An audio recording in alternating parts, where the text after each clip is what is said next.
भगवान ने हमें हमें अयोध्या जाने का आदेश दिया है। कब जाना है? अभी, आज या कल? अति शीघ्र। वहां अश्वमेध यज्ञ आरंभ होने को है। वहां कई राज्यों के राजा, महाराजा और ऋषियों से मिलने का शुभ अवसर प्राप्त होगा। आयुष्मान भव। हम अयोध्या जा रहे हैं। हम अयोध्या जा रहे हैं। हम अयोध्या जा रहे हैं प्रभु श्री राम और माता सीता से मिलने। हम अयोध्या जा रहे हैं। कहाँ जा रहे हो तुम दोनों? अयोध्या। प्रभु श्री राम, माता सीता, अयोध्या। वन देवी ही सीता है। हम आ रहे हैं। नहीं, अयोध्या की महारानी के रूप में मिथिला कुमारी के सिवा और किसी को स्वीकार नहीं करेंगे। हाँ, तुम बिल्कुल ठीक कह रही हो। हमारी महारानी देवी सीता ही हो सकती हैं। हाँ हाँ, सीता ही हो सकती हैं। महारानी सीता की, महारानी सीता की, महारानी सीता की, महारानी सीता की।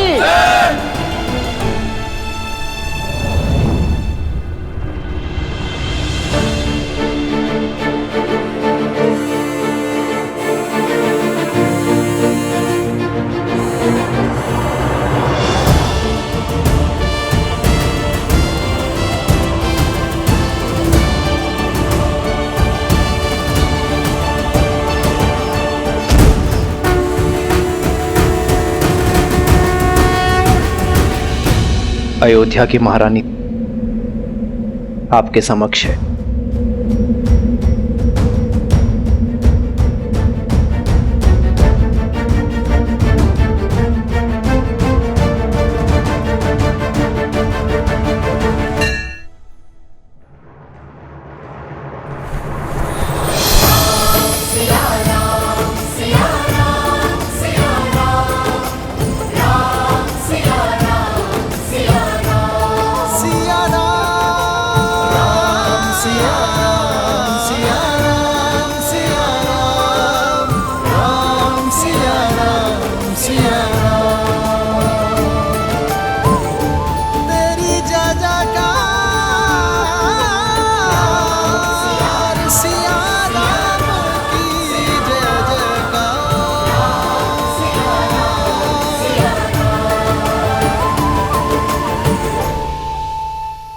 कर्म, शब्द और मन, ये तीनों मानव जीवन के अभिन्न अंग हैं।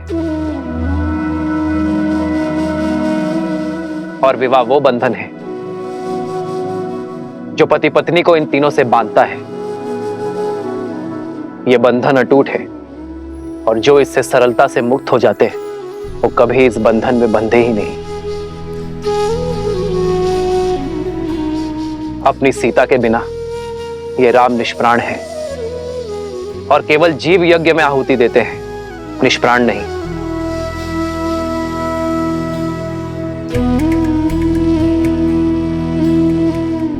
मेरी सीता मुझसे दूर अवश्य है, किंतु यदि मन एक हो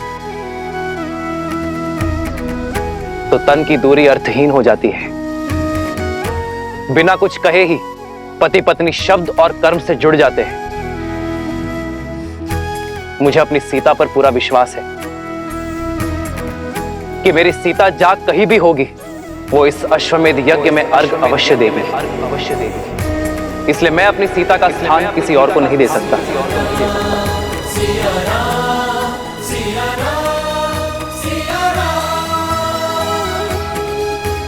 इस यज्ञ में सीता की उपस्थिति अवश्य होगी। इस स्वर्ण प्रतिमा के रूप में, क्योंकि मेरी सीता स्वर्ण की भांति पवित्र है, स्वर्ण की भांति शुद्ध है। आज से अयोध्या की महारानी सीता सदा अयोध्या में विराजमान रहेगी, अपने इस दिव्य रूप में।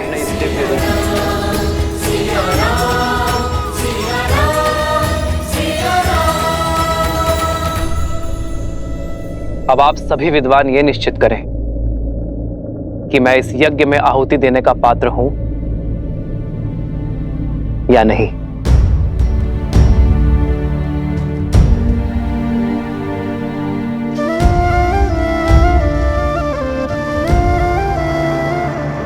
महारानी सीता ठीक, महारानी सीता ठीक, महारानी सीता ठीक, महारानी सीता ठीक, महारानी सीता ठीक, महारानी सीता ठीक। राम के दो मीठे बोल सुनकर साहस हारने की आवश्यकता नहीं है मित्रों। सहस्त्रमुख रावण के निर्देश की प्रतीक्षा करो। इस दाव का तोड़ उन्हीं के पास मिलेगा। धन्य हुआ आपसा शिष्य पाकर राजन। आपका निर्णय शास्त्रों और वेदों के अनुसार उचित है। कल प्रातःकाल हम विधिवत राज्यसभा में महारानी सीता की मूर्ति स्थापित करेंगे, वो भी आपके स्थान के निकट। आपके समर्थन के लिए धन्यवाद आचार्य।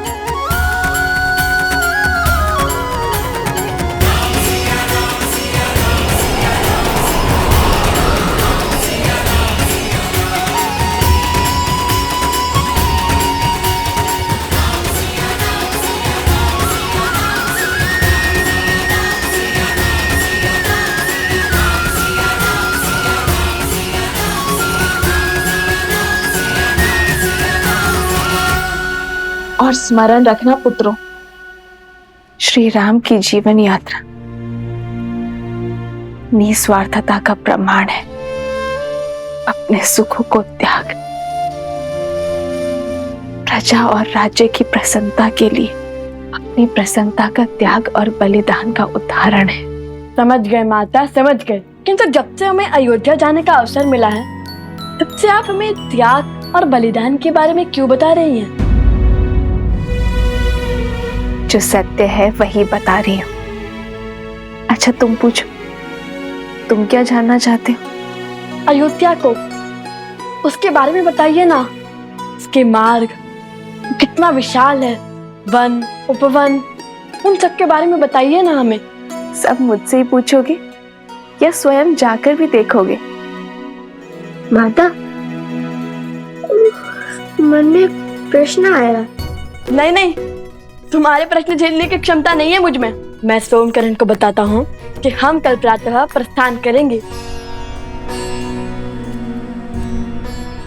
जब से मिथिला से आया हूँ तब से ही प्रश्न सोच रहा हूँ कि रानी सीता, नहीं, माता सीता श्री राम के साथ वन में गई ही नहीं होती तो लंका प्रसंग बनता ही नहीं। ये नियति थी, योजना थी, या श्राप था, या आशीर्वाद था?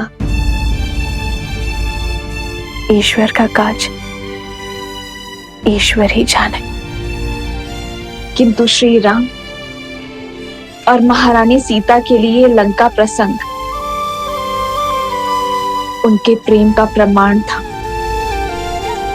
मानव जीवन में हर क्षण कुछ ना कुछ घटना घटती रहती है, किंतु पति पत्नी उन प्रसंगों में अपने पराक्रम, अपने प्रेम की किस सीमा को लांघते हैं, वही उनके साथ का, सामर्थ्य का और संबंध का प्रमाण है। अर्थात श्री राम की महानता, उनकी पत्नी महारानी सीता भी बराबर की भागीदारी है। वह प्रभु के दर्शन के लिए उत्सुक था, किंतु अब अयोध्या जाकर माता सीता के दर्शन के लिए भी उत्सुक हूँ। श्री राम और महारानी सीता बहन थोड़ी ना है कुछ। श्री राम के दर्शन में ही सीता जी के दर्शन समाये, और यदि अयोध्या जाकर सीता जी के दर्शन प्राप्त ना हुए तो हट ना करना पुत्र, समझे?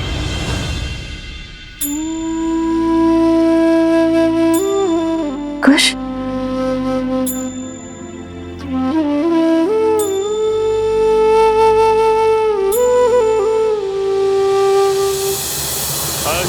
पूर्णा प्रतिष्ठन्तु अस्यै पूर्णा शरन्तु च अस्यै देवत्वमर्चायै मामहेति च कश्चन। ओम श्री मन्मना गणाधिपते नमः। प्रसन्नो भवः वरदा भवः। सिया राम जय जय राम राम सिया राम जय जय राम। महारानी सीता की मूर्ति स्थापना संपूर्ण हुई। सियावर रामचंद्र की सिया राम जय जय राम राम सिया राम भैया, आज तक मैं आपके बलिदान को पूर्ण रूप से कभी भी नहीं समझ पाया। आपको देखकर सदैव यही सोचता रहा कि आपके पास परिवार का साथ तो है। आप जाना कि जब मनुष्य के जीवन में स्वजन का साथ ना हो तो परिजनों का साथ भी उसे अकेला कर देता है। परंतु मुझे अपने भैया के साथ के बिना जीना नहीं है भैया। इसीलिए आज मैं आपसे कुछ मांगना चाहता हूं। आप मुझे स्वयं से पूर्व जीवन का परित्याग करने की अनुमति दे दीजिए भैया।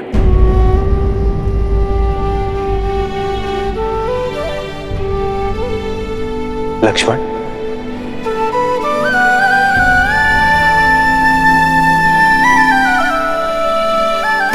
लक्ष्मण,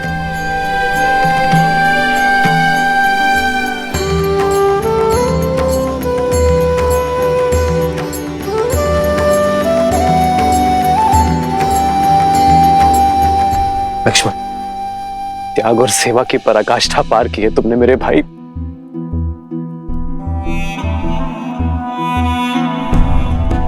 तुम कुछ और मांगो लक्ष्मण। कुछ और मांगने के लिए है ही नहीं भैया। मुझे ज्ञात है आपको मेरी ये मांग, मेरा स्वार्थ, मेरा हट प्रतीत हो रहा होगा, परंतु मैं क्या करूं भैया। मैं आपके बिना जीने की कल्पना भी नहीं कर सकता। मेरे अंदर उतना साहस ही नहीं है। मेरी बस यही एक इच्छा है और यही एक मांग है। आप बस मेरी इस इच्छा को पूरी कर दीजिए। हो रघुकुल रीत सदा चली आई, प्राण जाए पर वचन न जाई। धन्यवाद भैया, कोटि कोटि धन्यवाद।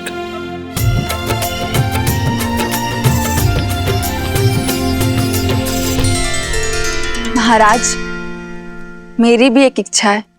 मेरे मन में सदा ये भय बना रहता है कि कहीं अपने सुख में अपने दीदी का त्याग और दुख को बिसरा ना बैठूं।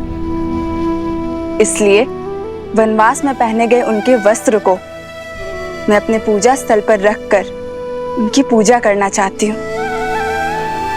वो वस्त्र देने की कृपा करें।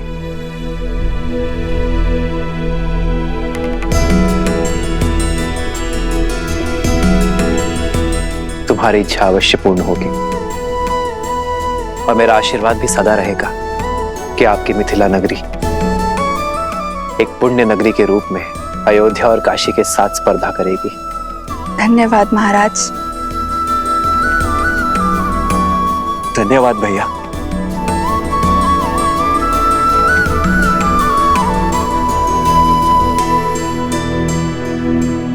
धन्यवाद मेरा नहीं, उस मिथिला का करो शत्रुघ्न, जिससे अयोध्या को ये 4 अनमोल रत्न मिले।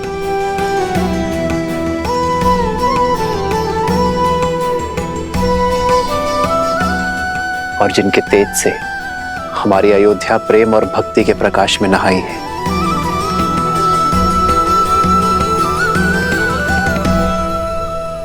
शीघ्र चलो कोश, समय बीता जा रहा है।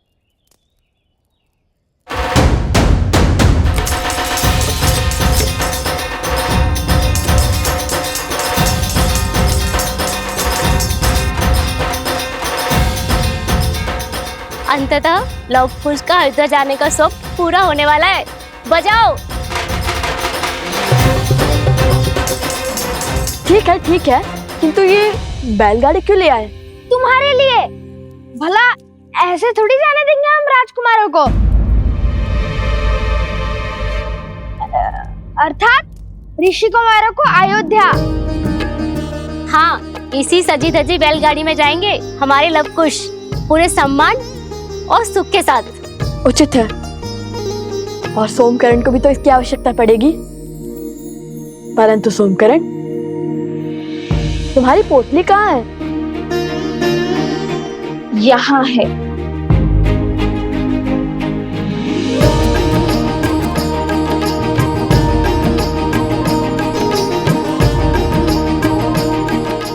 एक सोमकरण के लिए 3-3 पोटलियां।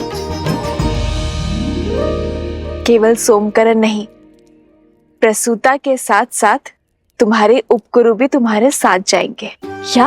हाँ, तुम्हारा ध्यान रखने के लिए और तुम दोनों भाइयों पर दृष्टि रखने।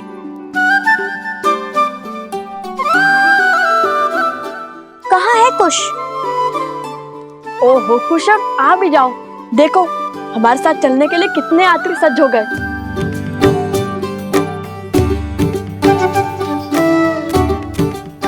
क्षमा करना, थोड़ा अधिक समय लग गया। ये नया धनुष किसके लिए? सोमकर्ण के लिए। मेरे लिए? हाँ, हम तो गायन और कला में लीन होने ही वाले हैं। कदाचित तुम्हारी रक्षा ना कर पाए। हर बार की भांति इस बार स्वयं अपनी रक्षा कर लेना। तो क्या हम अपने अस्त्र साथ नहीं ले जाएंगे? वीणा बजाकर रामायण का गान करने वाले को अस्त्र की क्या आवश्यकता है ना गुरुदेव? लाइए। क्या? वीणा। वीणा तो मेरे पास है नहीं।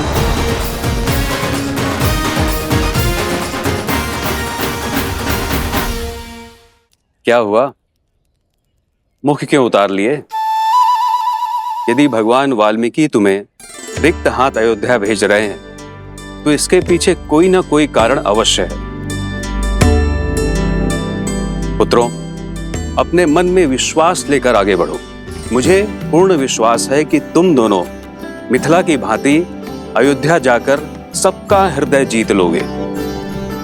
और हाँ, इस बार गरिमा की सीमा मत लांघना। मैं प्रसूता से क्षण क्षण का समाचार लेती रहूंगी। वीणा तो मिली नहीं, किंतु इनकी सुरक्षा का दायित्व मिल गया। तुम्हारी ध्वनि यहाँ तक आ रही है। चलो, तुम्हारे प्रश्न का उत्तर मार्ग में देती हूँ।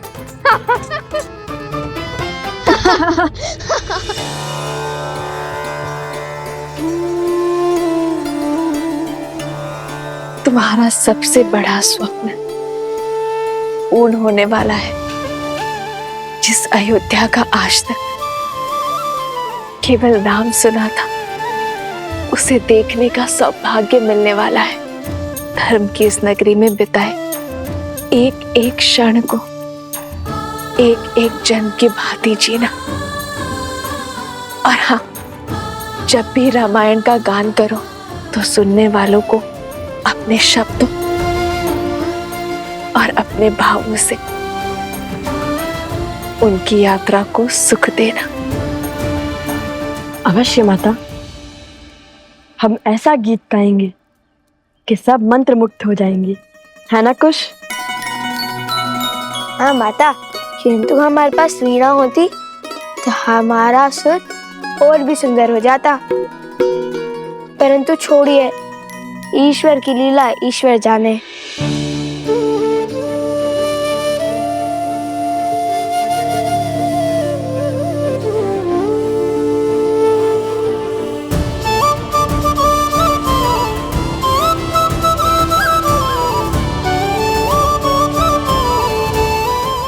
आज्ञा दीजिए माता। यशस्वी बाबा पुत्र।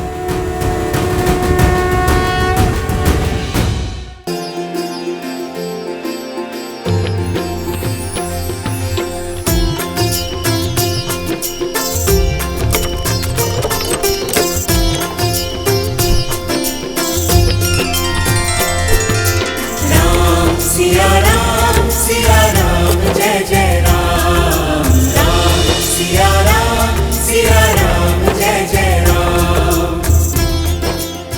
श्री राम, आज आपके पुत्र अपने घर में, अपने नगर में पग धरने वाले हैं। किंतु कितना अच्छा होता यदि मैं स्वयं आपको बता पाती कि रघुकुल के वंशज अपने राज्य में पधार रहे, परंतु न जाने क्यों सुख के इस क्षण में भय मुझे खाए जा रहा है। किंतु उन्हें पूरा सत्य पता चल गया तो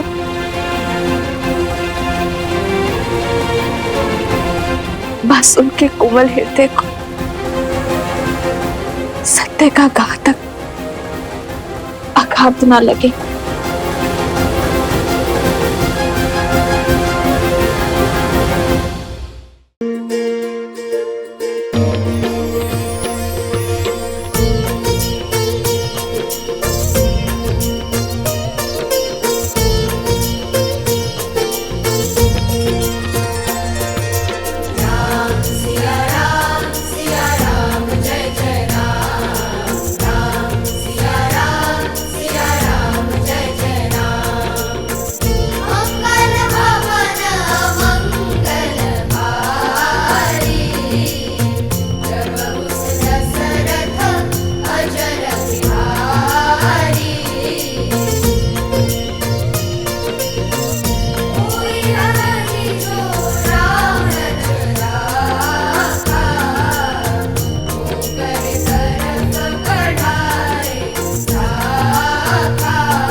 आज सुख की अनुभूति हो रही है सीते, और इस सुख का कारण अश्वमेध यज्ञ के मार्ग से इतना बड़ा कांटा हटने का नहीं है। कुछ तो विशेष होने वाला है सीते। किंतु क्या ऐसा तो नहीं कि तुम कोई संदेश देना चाहती हो मुझे? श्री राम,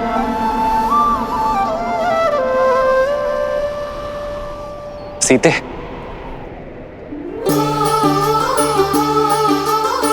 सीते,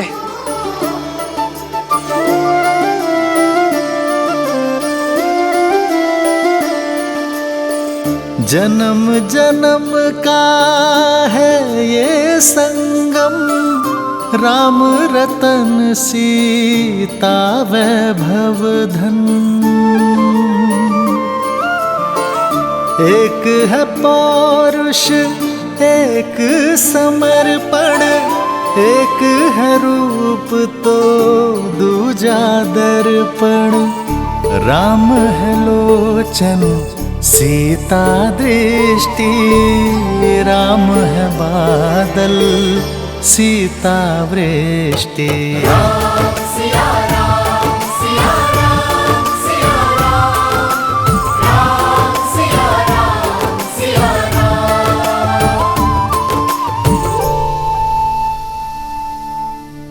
सीते, ये कैसा अनूठा संबंध है हमारा, एक दूसरे से दूर रहकर भी एक दूसरे की मन की व्यथा समझ जाते हैं, किंतु मन में भय और शंका लिए मैं आपसे कुछ कहना चाहती हूँ आर्य।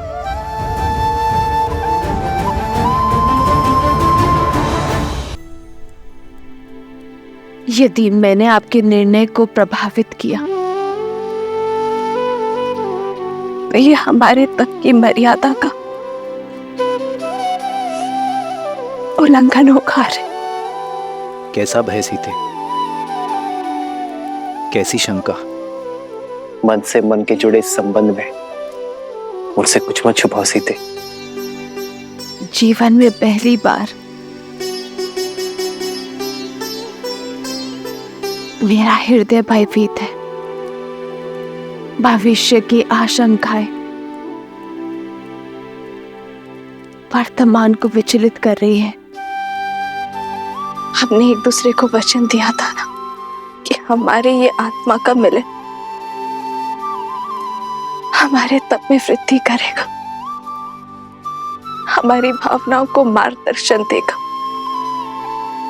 और हम कभी एक दूसरे के जीवन के निर्णय को प्रभावित कर नियति के लेख में बाधा नहीं डालेंगे, एक दूसरे की शक्ति बनेंगे। दुर्बलता नहीं कि तो आज मुझे भय आ रहा, कदाचित मुझसे ये प्रण न टूट जाए, कहीं मैं कुछ ऐसा ना कह दूं जो मुझे कहना नहीं चाहिए, फिर भले आपके मन को सुख मिले या दुख।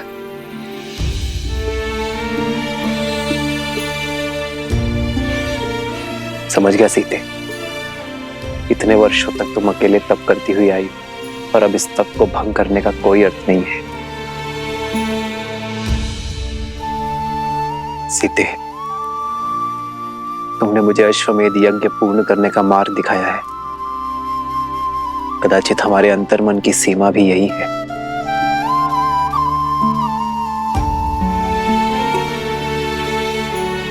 सीते, यदि हमारे तप के भंग होने का भय है तुम्हें, तो हम आज के पश्चात ध्यान अवस्था में भी कभी नहीं मिलेंगे। राम सिया राम सिया राम सिया राम, राम सिया राम सिया सिया राम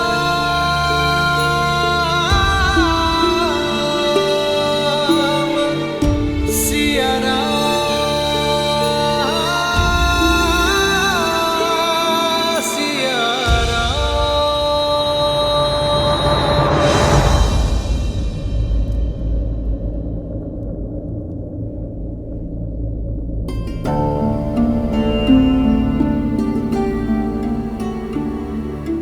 मैं नहीं जानता सीते कि तुम मुझसे क्या कहना चाहती हो, किंतु एक बात अवश्य जानता हूं कि धर्म किसी को अतृप्त नहीं करता। कभी ना कभी हम एक साथ अवश्य होंगे सीते, सदा सदा के लिए।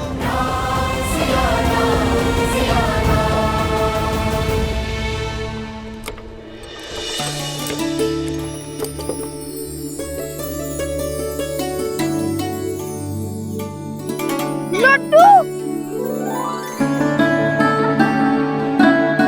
क्या तुम भी राम भक्त हो? कौन नहीं होगा ऐसे पराक्रमी और मर्यादा के धनी का भक्त। लव कुश,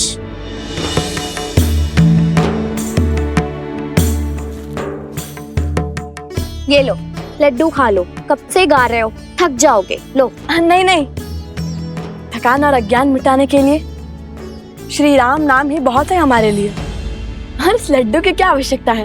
वैसे भी अयोध्या जाकर अश्वमेध यज्ञ की तैयारी में न जाने कितने प्रकार के पकवान मिलेंगे। चलो चलो, अब आगे बढ़ो, रुकने में समय व्यर्थ मत करो। ठीक है, मत खाओ, मुझे लगा तुम दोनों को अच्छा लगेगा। माता सीता ने दिए थे ना। माता सीता ने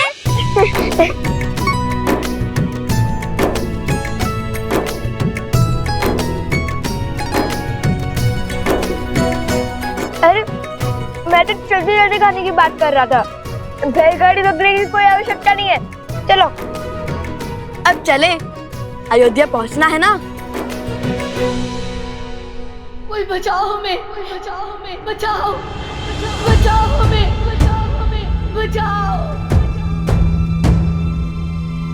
अरे कोई बचाओ, अरे कोई बचाओ, मेरी मेरी बेटी को बचाओ, मेरी बेटी को बचाओ, मेरी पुत्री की रक्षा कीजिए, रक्षा कीजिए।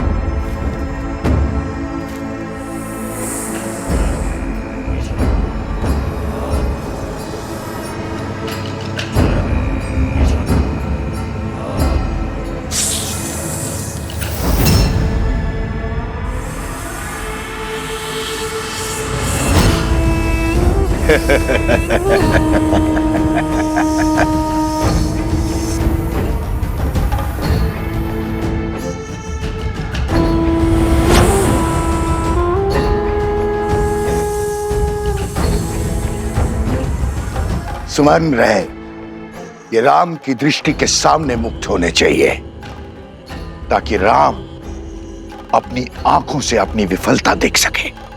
किंतु आपको इतना विश्वास कैसे है कि अश्रु चुनने वो स्वयं आएगा? वो अयोध्या नरेश है, और ये कार्य तो वो किसी सेनापति से भी करा सकता है। यही तो अंतर है तुम्हारी और मेरी सोच में। शस्त्र की समझ से अधिक आवश्यक है शत्रु के व्यक्तित्व की समझ। राम अवश्य आएंगे।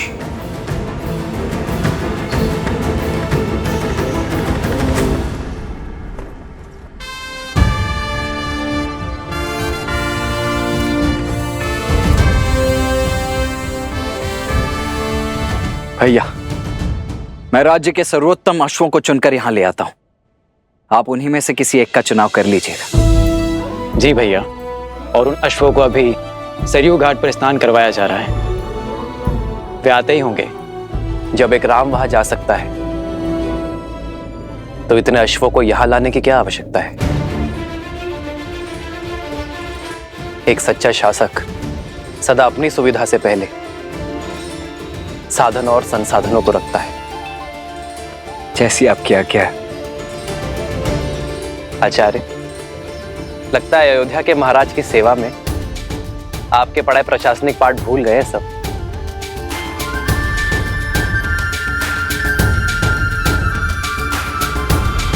शीघ्र करो, हमें भगवान वाल्मीकि के आश्रम जाना है। सारा सामान रथों में रखना शुरू करो। कोई कहीं नहीं जाएगा। प्रतीक्षा की बहुत परीक्षा दी है मैंने, अब आपका आदेश भी मुझे रोक नहीं सकता। एकांत,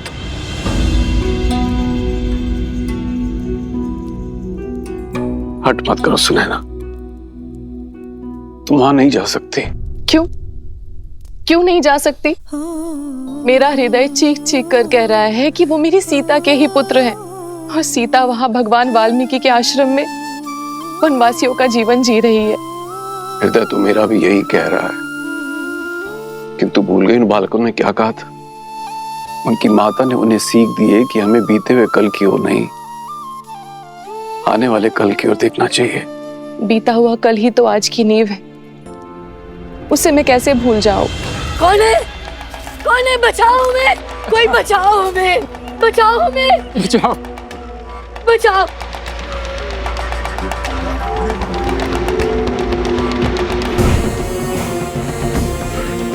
तो तुम दोनों नहीं उठोगे तो ठीक है, हम इस खाट का दूसरा पग भी तोड़ देंगे। नहीं नहीं, ऐसा मत करो, ऐसा मत करो।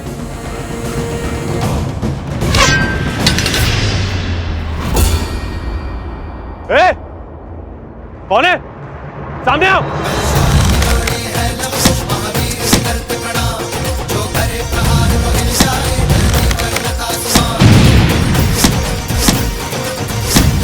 चलो निकलो यहाँ से। इस कन्या को उठा के लेके चलो। अरे कोई बचाओ, बचाओ, बचाओ मेरी बेटी को, बचाओ बेटी को, बचाओ।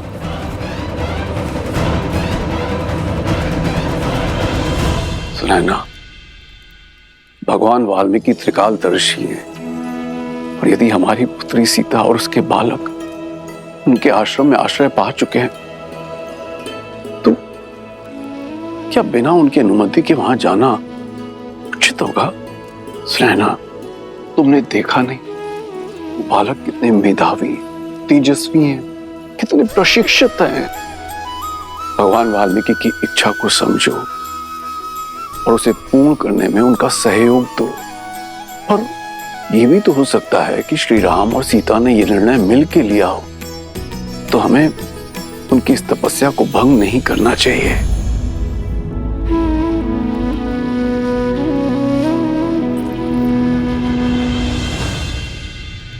मस्तिष्क तो हर बात समझता है, किंतु इस मन का मैं क्या करूं आर्य?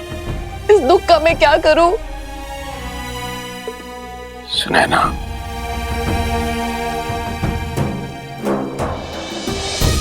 बीते हुए कल को तो हम नहीं बदल सकते, किंतु आने वाले कल की सुध तो ले सकते हैं।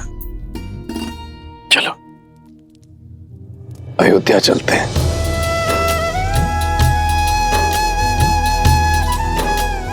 कदाचित वहीं जाके भगवान वाल्मीकि की लीला से आवरण हट जाए।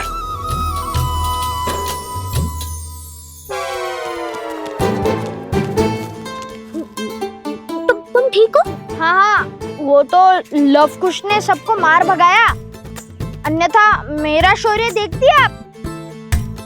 अब चलो। कौन है? किसने हमारी सहायता की? हम भगवान वाल्मीकि के शिष्य और वन देवी के पुत्र हैं। आपकी करण पुकार सुनकर हम यहाँ आए हैं।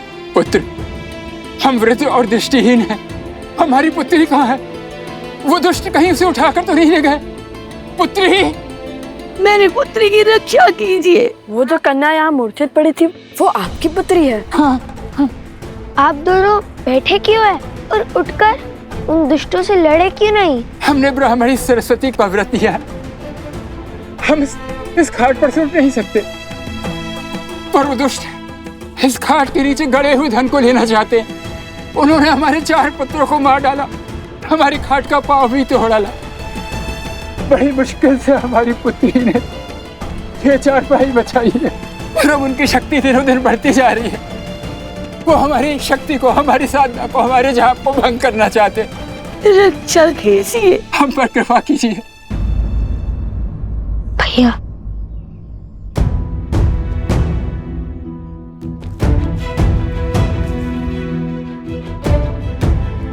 भैया शीघ्र अतिशीघ्र अयोध्या पहुंचे या इनकी पुत्री को बचाएं।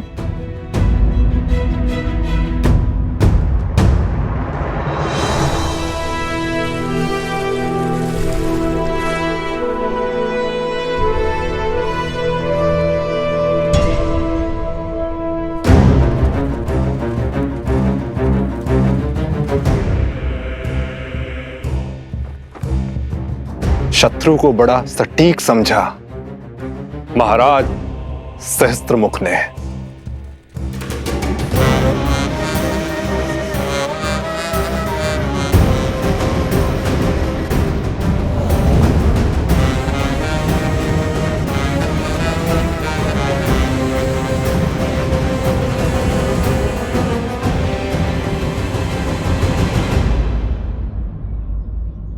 अपने आप से पूछो कि यदि श्री राम यहाँ होते तो वे क्या करते? अश्वमेध यज्ञ। यदि श्री राम हमारी आयु के होते तब वे क्या करते? वो तो अपने सैनिकों को उनके पीछे भेज देते। श्री राम तो राजकुमार थे ना। यदि श्री राम ऋषि वशिष्ठ के आश्रम में होते तब क्या करते? तब तो वो अवश्य ही अपने अनुज का परामर्श लेते। उस समय श्री लक्ष्मण भी तो उनके साथ थे। तो मैं भी तो वही कर रहा हूँ, अपने अनुज का अर्थात तुम्हारा परामर्श ले रहा हूँ। अब बताओ वे क्या करते?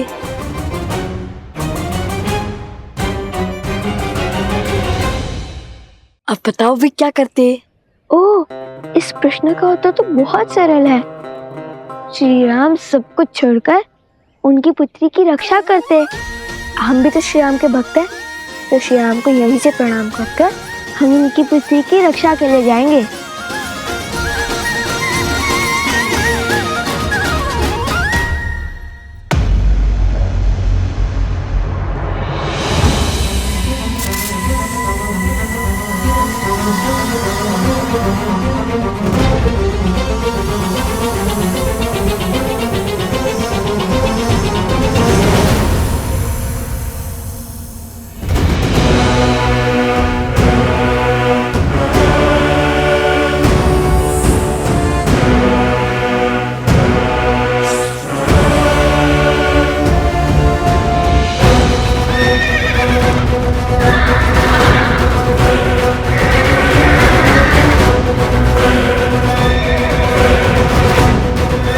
अरे ये क्या कर रहे हैं?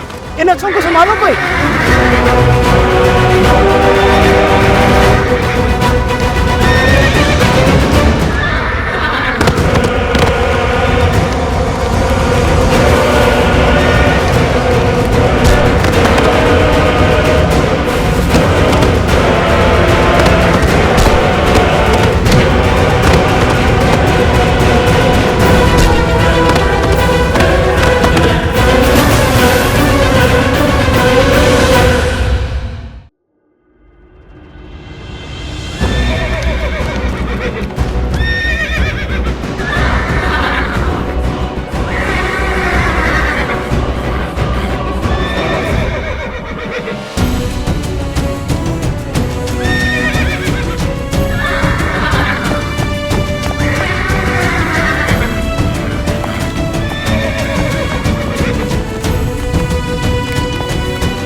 सर सर सर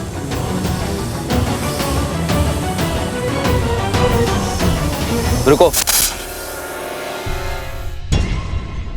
ये भी जीव है, किसी की कुनीति का साधन। ना ये हमें संकट पहुंचा रहे हैं और ना ही हम इन्हें क्षति पहुंचाएंगे।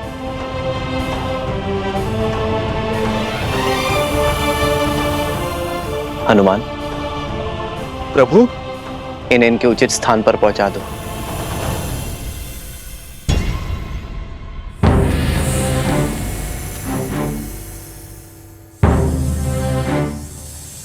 अश्वचैन की पूजा से पहले ऐसी घटना घोर अपशकुन है राम।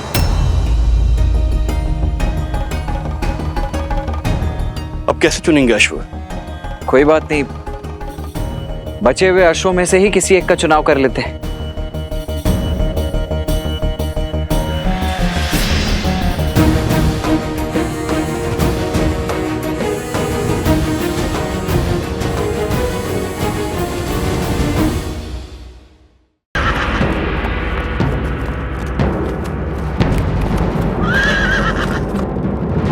अश्वचैन की पूजा से पहले ऐसी घटना घोर अपशकुन है राम।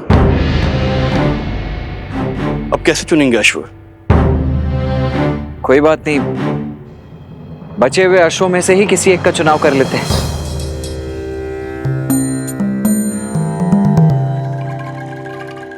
हर जीव अपनी नियति लेकर आता है, हम उनसे साधारण से असाधारण बनने का अवसर नहीं छीन सकते। पहले जो अश्व खो गए उन्हें खोजा जाएगा और फिर अश्वमेध यज्ञ के रूप में धर्म की ध्वजा लहराने वाले अश्व का चयन किया जाएगा। जो आज्ञा महाराज।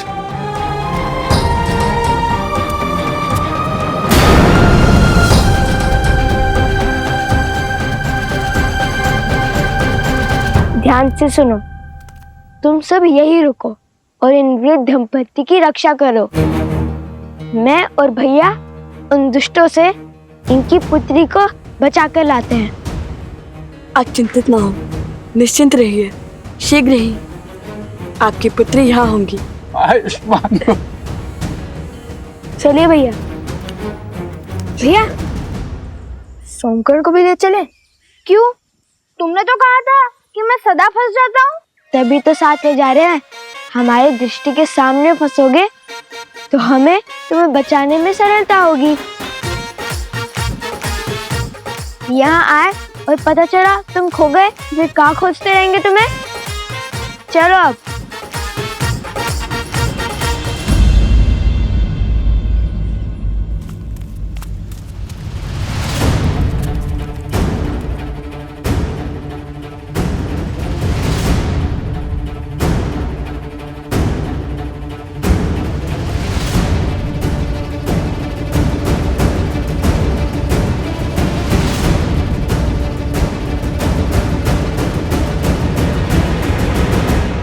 कहाँ रह गए कुछ? शीघ्र आओ। अरे भैया, उन दुष्टों को खोजने का प्रयास कर रहा हूँ। यदि वो हमसे दूर जाएंगे तो उनकी ध्वनि तरंगों के माध्यम से हमें सुनाई देगी।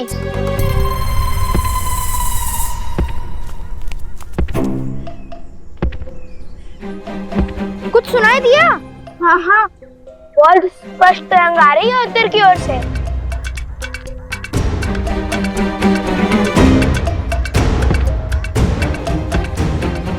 अरे हाँ, मुझे भी सुनाई दे रहा है। तरंग बहुत ही निकट से आ रही है, अर्थात वो उद्दंडी स्वयं ही हमारे पास में फंसने आ रहे हैं। कैसा पाश? वही जो तुम दोनों ने बिछाया होगा। तुम केवल भूमि से ध्वनि तरंग सुन रहे हो, पवन में आ रही ध्वनि नहीं। ये कोई दुष्ट नहीं, मदमस्त गज है। वो उस ओर से आ रहा है। गज?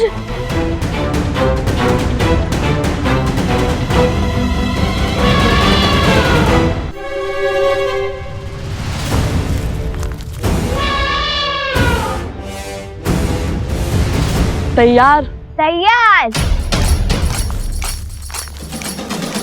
बल शौर्य की जोड़ी है लंकुश महावीर निकट प्रणाम, जो करे प्रहार तो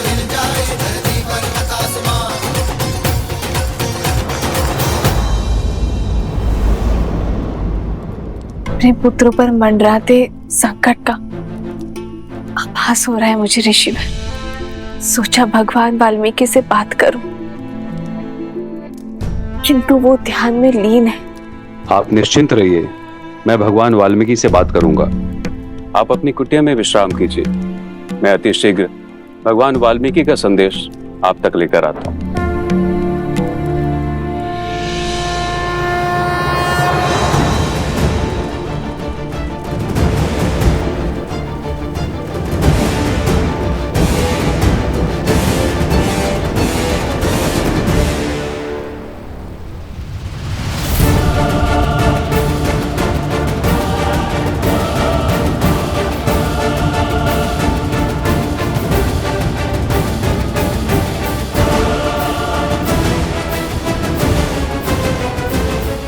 क्यों मृत्यु के मुख में चले आ रहे हो बालको?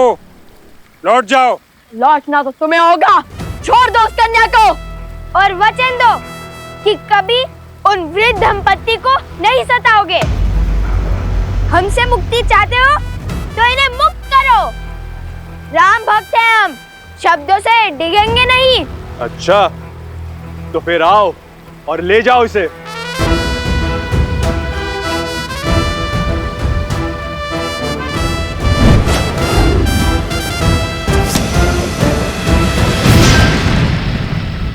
वचन देकर पाप किया है तुमने, दुष्ट से अधर्मी बन गए हो।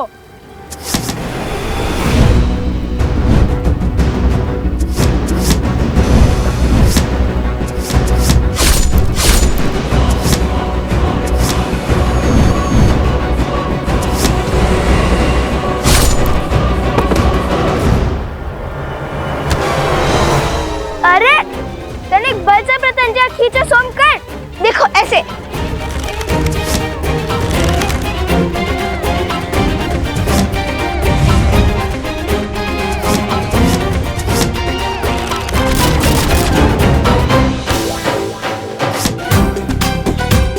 सोमकर्ण, अगर तुम उन दुष्टों की तरफ हो तो अभी बता दो।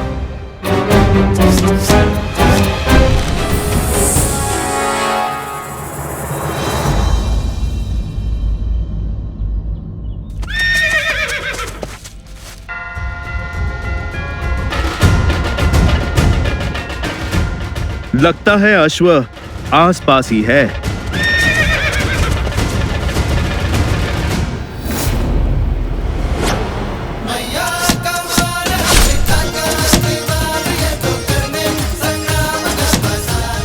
भागो तुम लोग।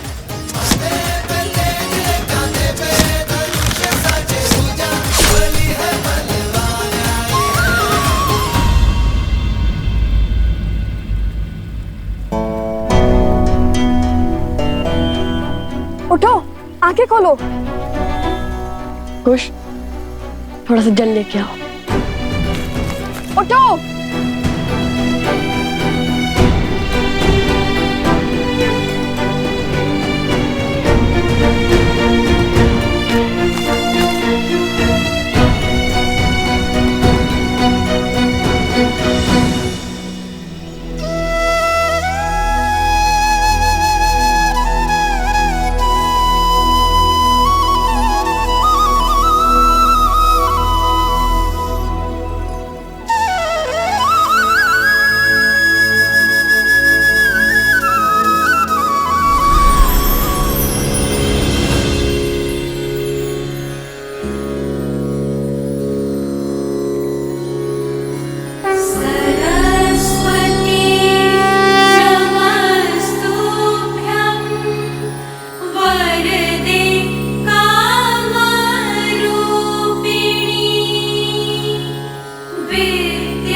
प्रणाम माता सरस्वती। लवकुश, तुम दोनों ने ही पराक्रम की प्रकाष्ठा पार की है। मैं तुम दोनों से ही अत्यंत प्रसन्न हूँ। मांगो, क्या वर चाहते हो? सब कुछ तो है हमारे पास, और अब तो श्री राम से भेंट के द्वार भी खुल चुके हैं हमारे लिए, तो ये स्वप्न भी पूर्ण ही हो जाएगा। किंतु यदि आप कुछ देना चाहती हैं तो इस कन्या के माता पिता को नेत्र दे दीजिए। अद्भुत।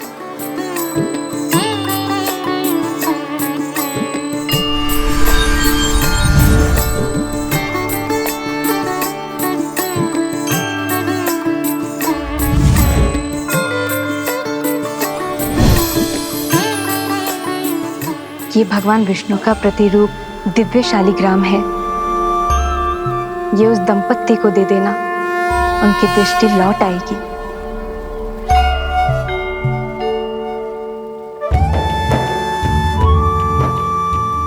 धन्यवाद माता, कोटि कोटि धन्यवाद।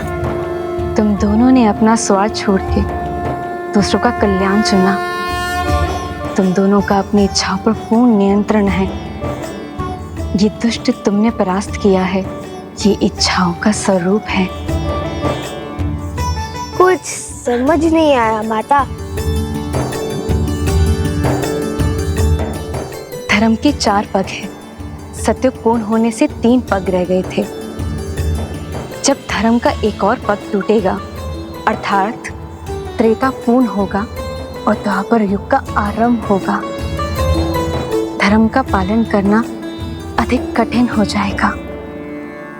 जिस वृद्ध दंपत्ति की तुमने सहायता की, वो योग एवं भक्ति के प्रतिरूप है।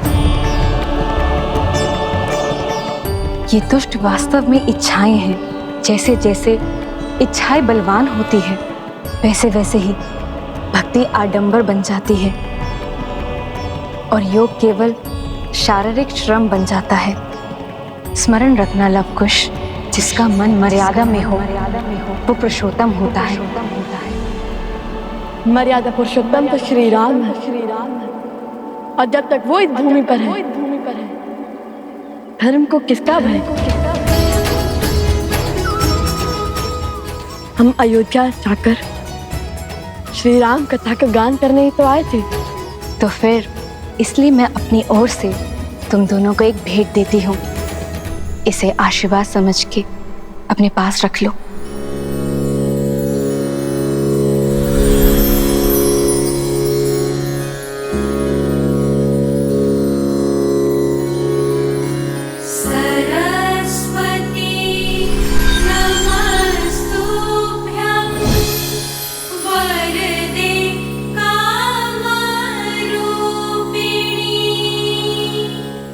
कला अंतर मन के भाव को स्पष्ट करती है और ये वीणा तुम्हारे मन के भावों को ध्वनि देगी। इस वीणा के साथ राम कथा का गायन करोगे, वो कथा समय के अंत तक अमर हो जाएगी। धन्यवाद माता, कोटि कोटि धन्यवाद।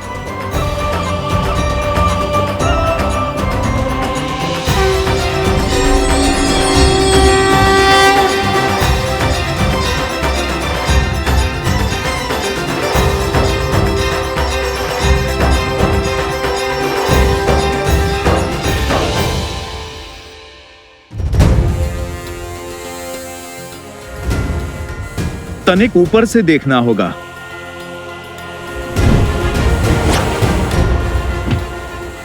जय श्री राम।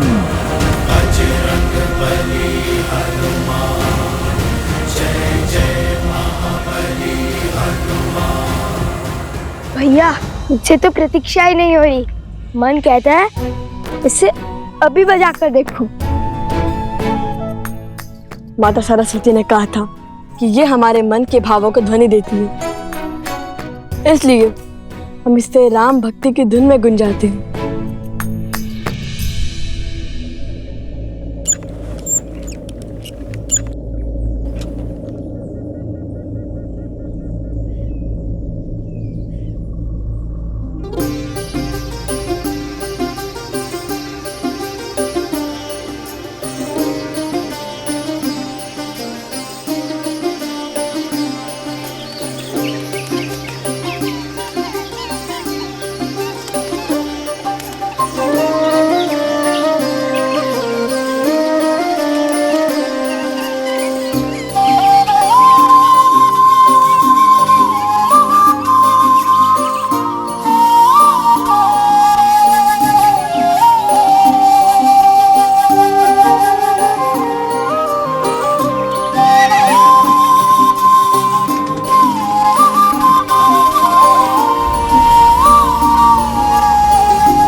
कितनी सुंदर धुन है।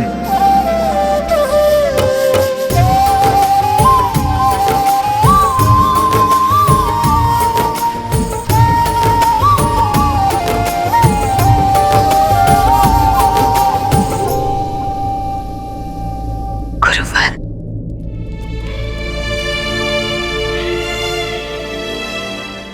गुरुवर, मेरे लव कुश ठीक तो है ना? क्या कहा भगवान वाल्मीकि ने? सब कुशल मंगल है देवी। वैसे भी जब पिता के कार्य में पुत्र निमित्त बने तो उससे अधिक शुभ और क्या हो सकता है। भैया, ये अश्व तनिक अशांत लग रहा है। वो इसलिए क्योंकि अश्व हमेशा वन में वृक्षों के बीच टोली में घूमते हैं ताकि उनकी रक्षा हो सके, और ये अश्व अकेला है, वृक्षों से भरे वन में विचरण कर रहा है। सिंहों का आखेट बन सकता है। क्या पता ये अश्विन कुमार में से एक हो।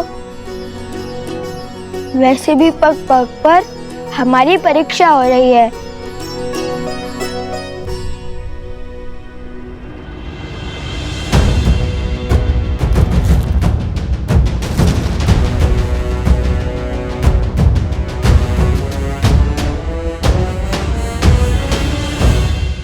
हर समस्या का जड़ अवश्य ही ये सोमकर्ण है।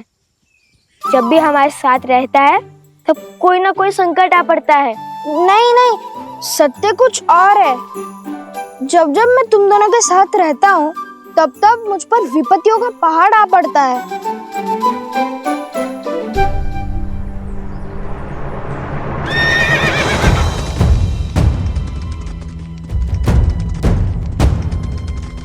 संभाल कर मित्र, चोट लग जाएगी।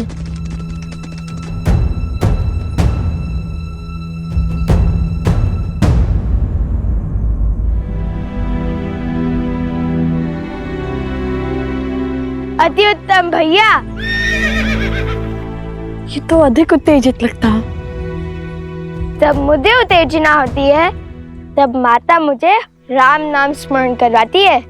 तुम भी राम नाम का स्मरण करो मित्र। कुछ और सोचना पड़ेगा। सोच लिया।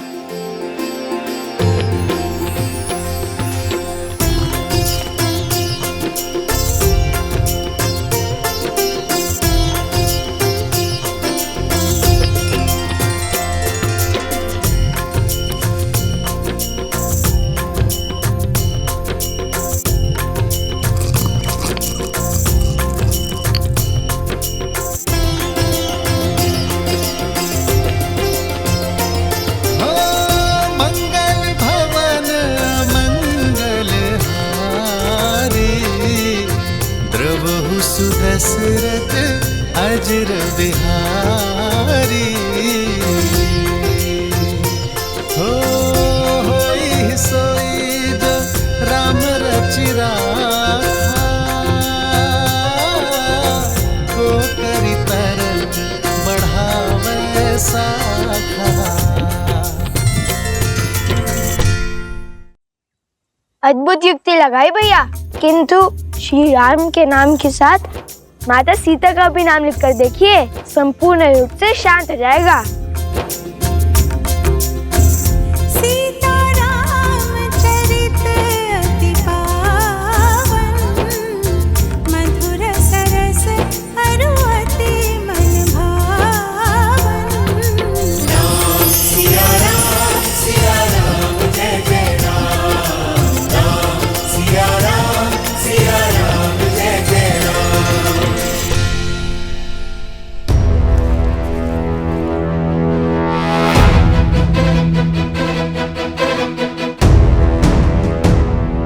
वो रहा अश्व।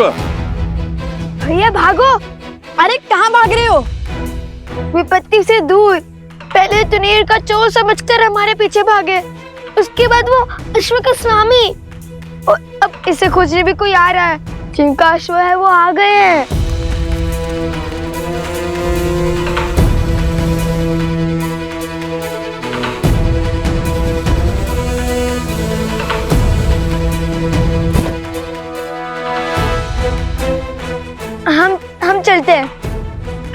अश्व चूर्ण समझ लिए। इन्हें समझाने लगी तो अयोध्या जाने का अवसर छूट जाएगा। बात तो उचित है। ठीक है मित्र, अपना ध्यान रखना। हम चलते हैं। यदि प्रभु श्री राम ने चाहा तो फिर भेंट होगी।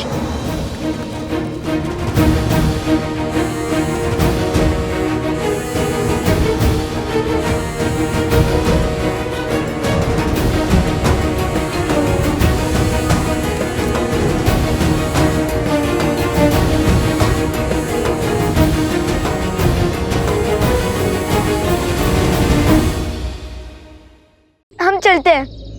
कहीं हमें अश्व चूर्ण समझ लिए। इन्हें समझाने लगी तो अयोध्या जाने का अवसर छूट जाएगा। बात तो उचित है। ठीक है मित्र, अपना ध्यान रखना। हम चलते हैं। यदि प्रभु श्री राम ने चाहा तो फिर भेंट होगी।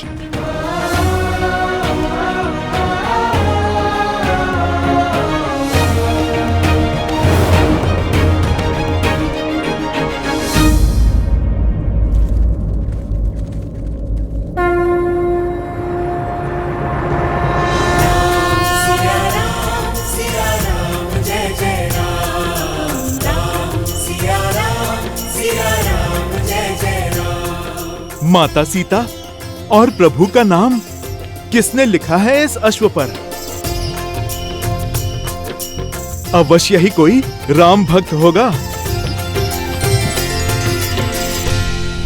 मेरी पुत्री।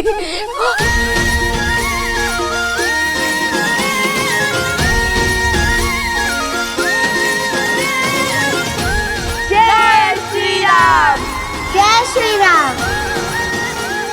हम बहुत आभारी हैं आपके। आपने हमारी पुत्री को हमें लौटाया। आप सब कुशल तो है ना? बिल्कुल। हमें भला क्या हो सकता है? समझ नहीं आता कैसे आपका आभार प्रकट करें। ऐसी कोई आवश्यकता नहीं। हमने केवल अपना कर्तव्य निभाया है। इसमें आभार कैसा? परंतु हाँ, पुरस्कार अवश्य मिल गया हमें। हमसे प्रसन्न होकर माता सरस्वती ने हमें दर्शन भी दिए और आपके लिए ये भेंट भी। भेंट?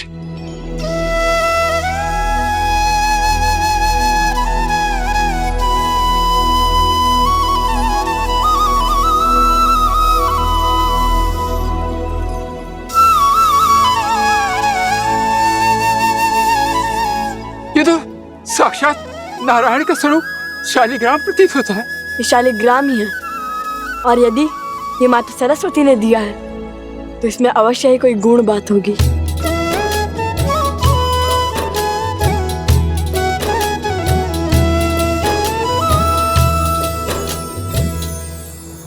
हरि ओम।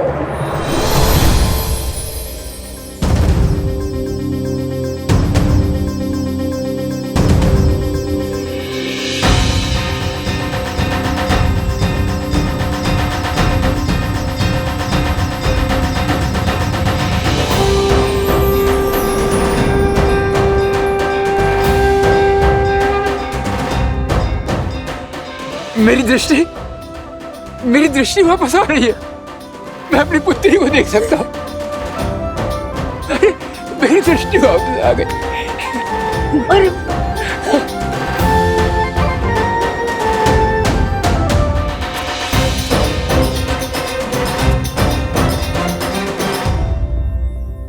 आप दोनों साक्षात भगवान हैं। नहीं, भगवान तो स्वयं श्री राम है। हम तो केवल उनके भक्त हैं।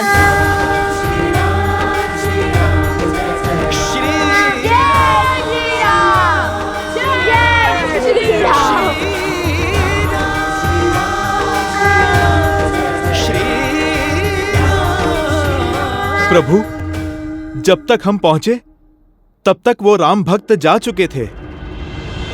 लगता है नियति ने अपना निर्णय ले लिया है। अयोध्या की धर्म ध्वज लहराने वाले अश्व को चुन चुकी है ना गुरुदेव? हाँ, अब इस अश्व पर संसार की धुरी का नाम है। राम के नाम से शुभ और क्या हो सकता है महाराज? नहीं आचार्य, सीता के नाम ने उसे शुभ बनाया है।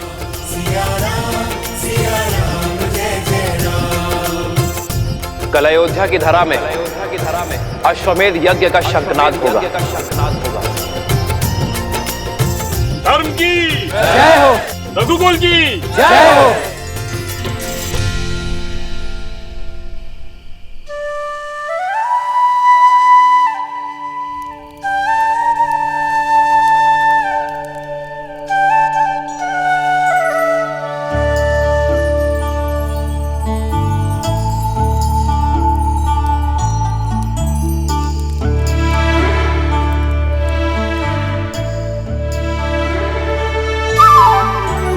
निकला रही तो सोते क्यों नहीं? मैं हूं ना, पहरा दे दूंगा। जानता हूँ, किंतु मुझे सूर्य की पहली किरण के साथ अपनी यात्रा फिर से आरंभ करनी है। एक क्षण का विलंब भी नहीं होना चाहिए। मुझे शीघ्र अतिशीघ्र श्री राम और माता सीता के दर्शन करने हैं। ठीक है, तुम पहरा दो, मैं सो जाता हूँ। नहीं नहीं नहीं, आप नहीं सो सकते। क्यों? देख नहीं रहे कितने जतनों से जागा हूं। अगर आप सो गए तो मुझे भी निद्रा आ जाएगी। बैठे रहिए ना। बस अब ठीक है।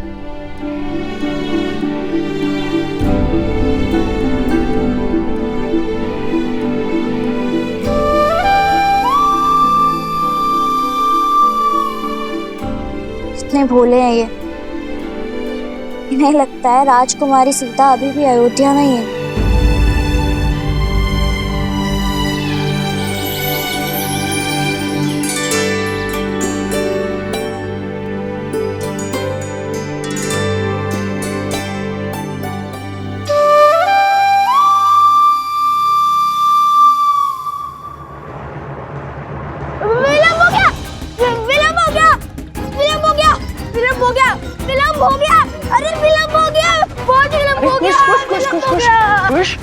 शांत हो जाओ, क्या हुआ? लव भैया कहाँ है? लव? मैं यहाँ हूँ।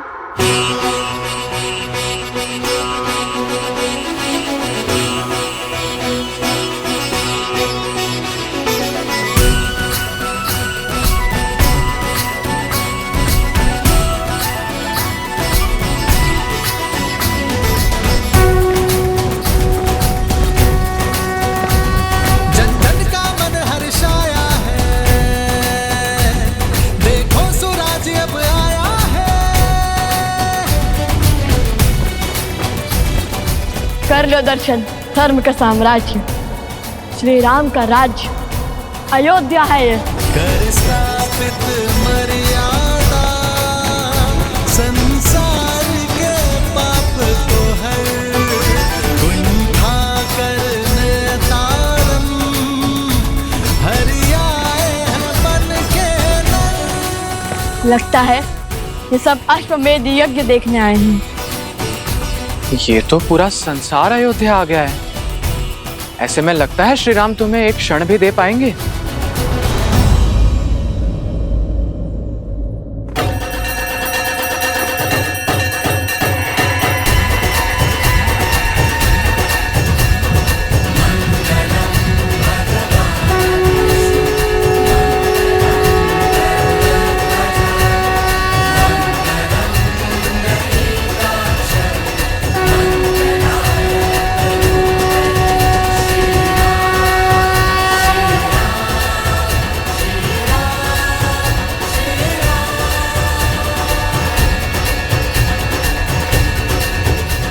यह शंखनाद अश्वमेध यज्ञ के आरंभ का सूचक है। आज से 3 दिन तक यहां हवन होने के पश्चात हम यज्ञ अश्व को मुक्त करेंगे, जो राम राज्य के छत्र को भिन्न भिन्न राज्यों से होकर पुनः हम तक पहुंचाएगा।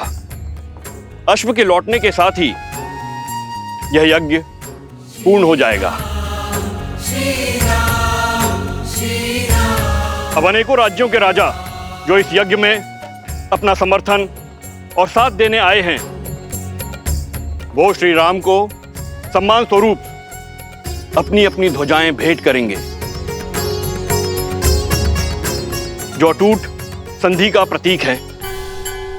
और इसी भांति एक एक करके सहस्त्रों राज्यों की ध्वजाएं अयोध्या और धर्म के संरक्षण में लहराती रहेंगी।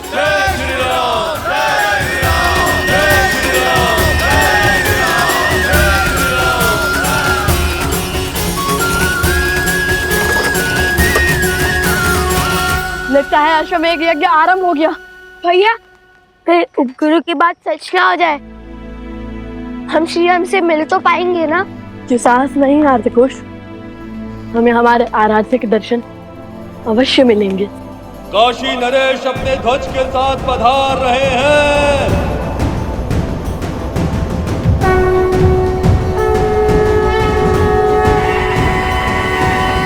अरे कुश, लगता है यज्ञ की प्रक्रिया आरंभ हो गई है। सुना तुमने?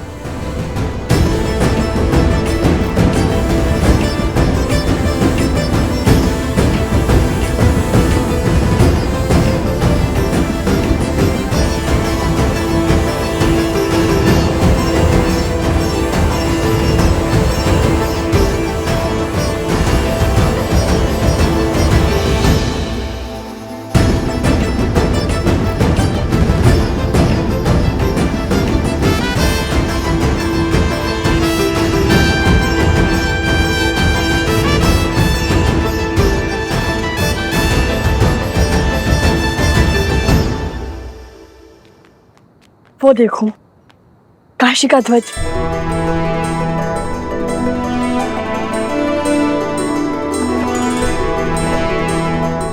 यदि लोगों को ज्ञात होता कि राजकुमार पधारे हैं, तो सब सर झुकाकर हमें मार्ग दे देते। वो तो सही है, किंतु हम ऋषि कुमार हैं, राजकुमार नहीं। चलो चलो चलो चलो, देरी हो रही है, चलो। मध्य प्रदेश के राजा अपने ध्वज समर्पित कर रहे हैं।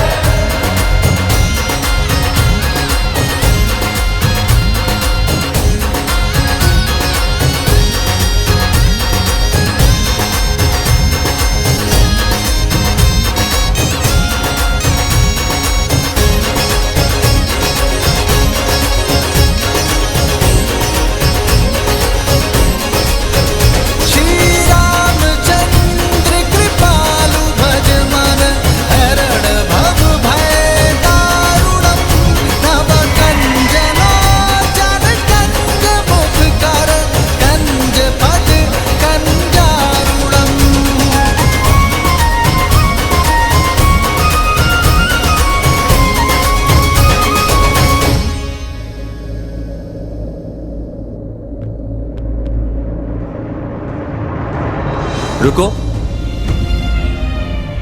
पीछे हटो।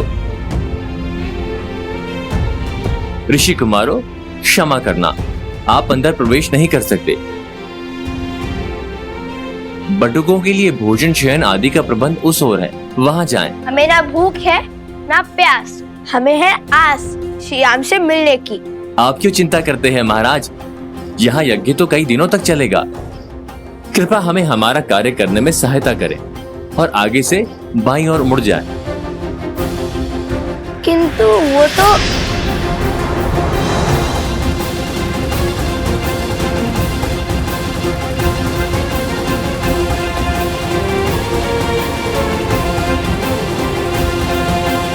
भैया, मैं एक क्षण और प्रतीक्षा नहीं कर सकता। क्यों खींचा आपने मुझे? माता ने क्या कहा था कि अयोध्या में गरिमा की सीमा नहीं लांघनी है, और सैनिक ने कुछ अनुचित भी नहीं कहा था। कितने प्रेम से कहा था उसने, फिर क्यों नहीं मानी उनकी बात? तो फिर कोई और युक्ति खोजिए भैया। इतनी भीड़ में हम श्री राम से कैसे मिलेंगे? एक राजा के बाद दूसरा आ रहा है।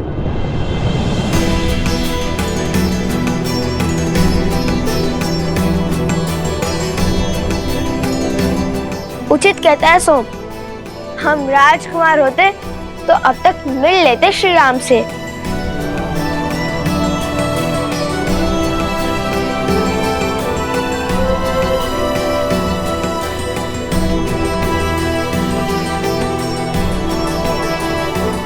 देखो कुश, मिथिला नरेश भी अभी तक नहीं आए। यदि आते तो सबसे पहले हमें उनका ध्वज दिखता। और मिथिला नरेश तो हमें जानते हैं, वे अवश्य ही हमें श्री राम तक ले जाएंगे। तो चलिए ना भैया, देखते हैं, क्या पता किसी रथ पर मिथिला नरेश सवार हो। मिथिला के नरेश अयोध्या की महारानी सीता के पिता महाराजा जनक अयोध्या में प्रवेश कर रहे हैं।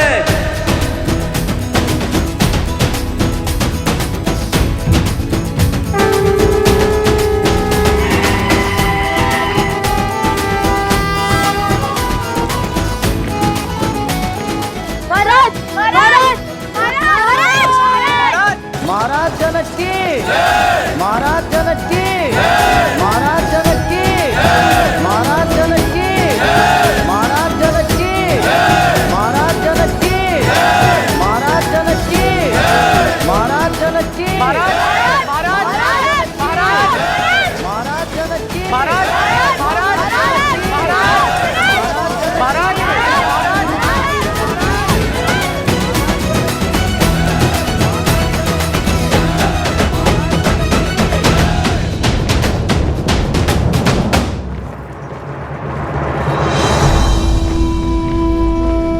भैया, हम पग पग पर रुके तो पता नहीं कब महाराज से मिलेंगे और कब माता सीता के दर्शन होंगे।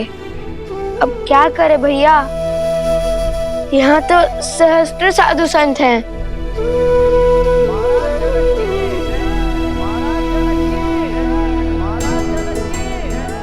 आसपास ही रहना लवकुश, हम धर्मशाला में व्यवस्था करके आते हैं।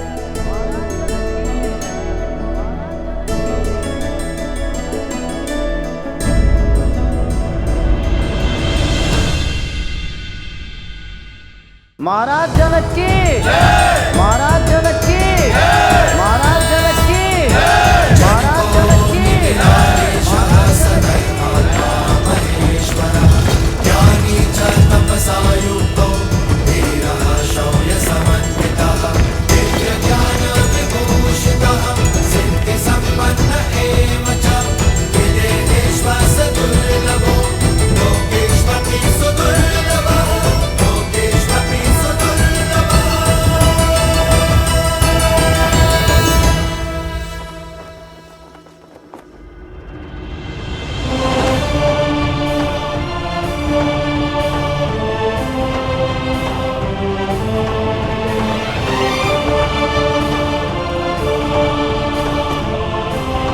अयोध्या आपके आगमन की प्रतीक्षा कर रही थी मिथिला नरेश।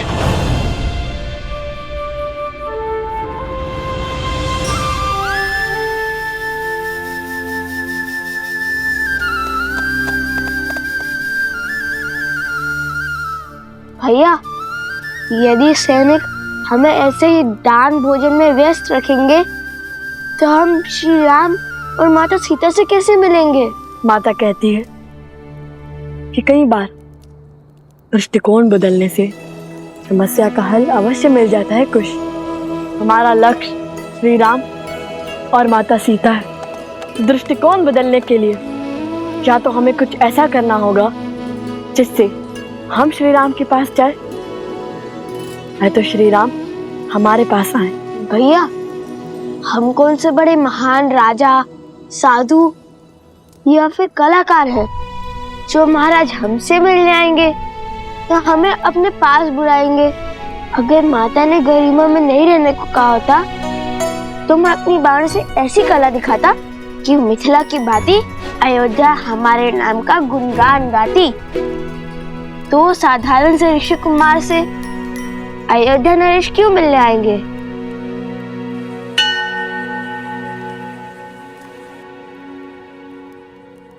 एक बार पुनः बोलना।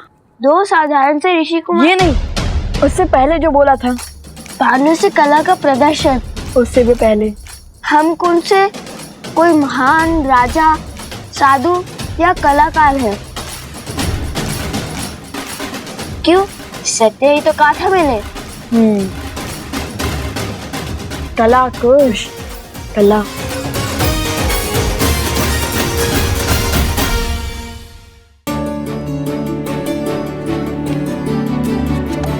अवश्य ही भगवान वाल्मीकि को यह आभास था कि कोई भी हमें इतनी सरलता से अयोध्या के राजमहल नहीं जाने देगा। इसलिए उन्होंने राम कथा के गान का आदेश दिया था हमें। चलिए भैया।